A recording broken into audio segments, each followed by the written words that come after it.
Ата-ана балаларымен күнде әңгіме айтып жатады.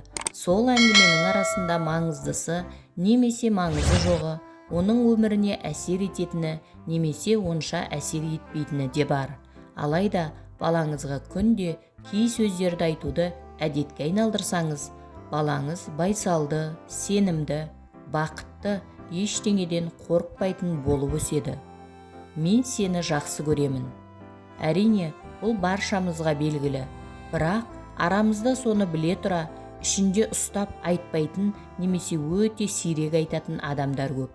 Бұл сөздің құдіреті күшті. Оны тек ата-анасы баласына ғана емес, кез келген адам жақындарына жиі айту арқылы өзінің қамқорлығын, ол адамның оған қымбат екендігін білдіреді.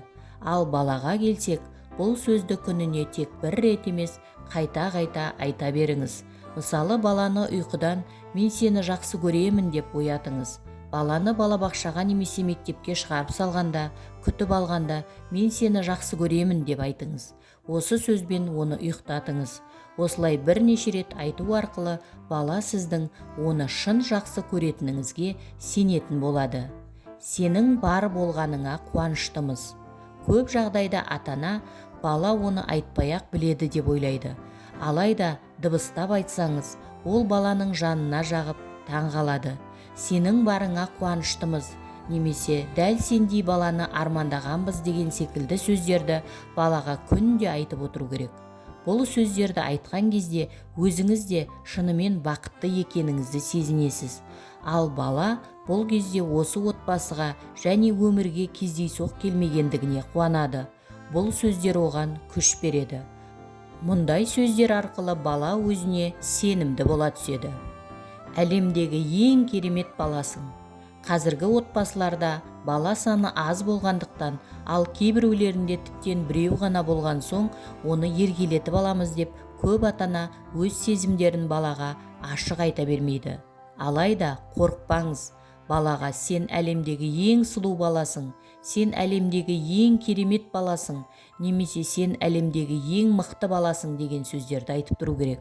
Егер үйде бірнеше бала болса, оларға әр уақытта жекелей немесе жалпылама түрде айтуға тырысыңыз. Мұндай сөздерді естіп өскен бала сабырлы, сенімді, әрі бақытты болады.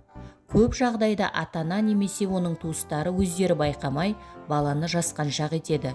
Мысалы, мұрның үлкен немесе құлағың қалқан деген сөздер айтады. Кей ата-аналар өздерін ұстай алмай соны қайталап айта береді.